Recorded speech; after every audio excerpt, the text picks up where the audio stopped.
దేవునికి స్తోత్రం. యేసుక్రీస్తు ప్రభు కృపా సంఘ ప్రియ సహోదరి సహోదరులకు యూట్యూబ్ ద్వారా వాట్సాప్ ద్వారా దేవుని అమూల్యమైన మాటలు అనుదినం వింటున్న దేవుని బిడ్డలైన మీ అందరికీ మన ప్రభువైన యేసుక్రీస్తు వారి పరిశుద్ధ నామంలో శుభాభివందనాలు తెలియజేస్తూ ఉన్నాను. దేవుని బిడ్డలారా, అందరూ బాగున్నారండి.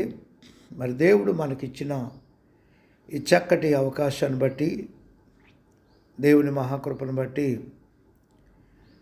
ఈ ఉదయకాల సమయము అనగా శనివార దినము 10వ తారీఖు ఆగస్టు నెల 2024 సంవత్సరం దేవుడు మనకిచ్చిన వాక్యము పరిశుద్ధ గ్రంథము నుండి కీర్తనల గ్రంథము 64వ కీర్తన మొదటి చరణాన్ని చదువుకుని ధ్యానించుకుందాం. ప్రధాన గాయకునికి దావీదు కీర్తన. దేవా, నేను మొర్రపెట్టగా నా మనవి ఆలకింపుము, శత్రుభయము నుండి నా ప్రాణమును కాపాడుము. ప్రార్థన. పరిశుద్ధుడా, మహోన్నతుడా, జీవాధిపతి అయిన మా ప్రభు, వాక్యమైన దేవ మాతో మాట్లాడి మమ్మలను బలపరచుమని యేసుక్రీస్తు వారి నామములో ప్రార్థించి వాక్యమును ధ్యానించుచున్నాము తండ్రి. ఆమేన్. ప్రభునందు ప్రియ దేవుని బిడ్డలారా, భక్తుడైన దావీదు గారు, దేవుని మీద ఆధారపడిన దావీదు గారు, నిత్యము ఆరాధించే దావీదు గారు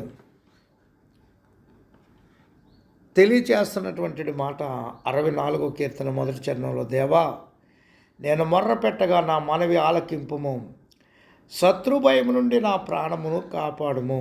ఏమంటే, మొర్రపెట్టినప్పుడు నా ప్రార్థన ఆలకించు. నా మీద అనేక మంది శత్రువులు తిరుగుబాటు చేస్తూ ఉన్నారు, వారి నుండి నా ప్రాణాన్ని కాపాడుము. ఏమంటే, ప్రాణము ఎవరి వశంలో ఉన్నది? దేవుని వశములో ఉన్నది. గమనించండి దేవుని బిడ్డలారా, ప్రాణం ఉండాలన్నా, ప్రాణం పోవాలన్నా, ప్రాణం తీయాలన్నా, ప్రాణాన్ని ఉంచాలన్నా అది దేవుని వశమై ఉంది. గమనించండి, గాయపరుచువాడు నేనే, గాయం కట్టువాడను నేనే. ద్వితీయోపదేశ కాండంలో దేవాతి దేవుడు సెలవిస్తూ ఉన్నాడు. దేవుని బిడ్డలారా, సమయాన్ని బట్టి ఆయన మాట వినకపోతే గాయం చేసేవాడు ఆయనే, మాట వింటే గాయం కట్టేవాడు ఆయనే, ప్రాణం ఉంచేవాడు ఆయనే, ప్రాణం తీసేవాడు ఆయనే. ఈ చక్కటి వివేచన జ్ఞానము భక్తుడైన దావీదు గారికి తెలుసు. దావీదు గారు మొర్ర పెడతా ఉన్నాడు దేవుని దగ్గర.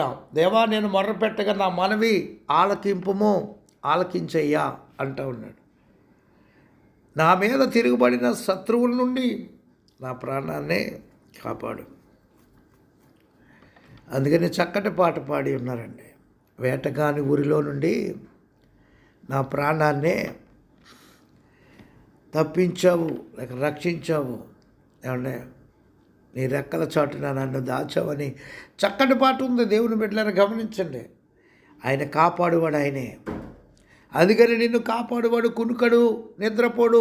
ఇశ్రాయేలుని కాపాడేవాడు కునుకడు నిద్రపోడు అని సెలవిస్తూ ఉన్నాడు.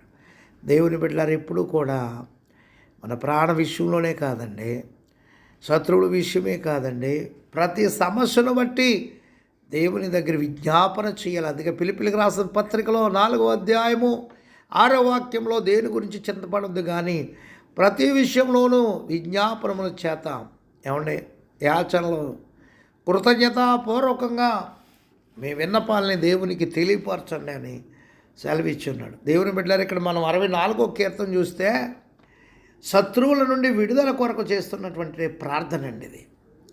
తనకు వ్యతిరేకంగా జరుగుతున్న కుట్ర నుండి, శత్రువుల భయము నుండి విడుదల ప్రసాదించమని దావీదు గారు ప్రార్థన చేస్తూ ఉన్నాడు.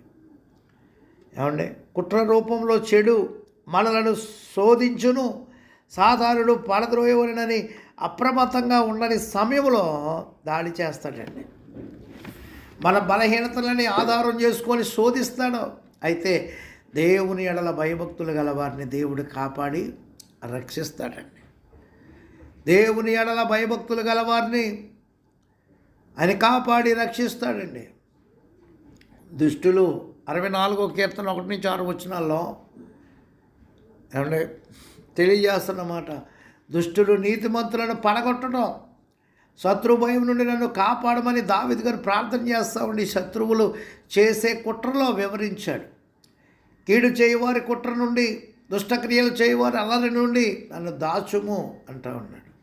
ఏమండి 30వ కీర్తనలో లేక 31వ కీర్తనలో ఆయన అంటాడు, నా దాగుచోటు నీవే అంటాడు. నిజమే, ఆయన చాటునే మనం దాగాలండి.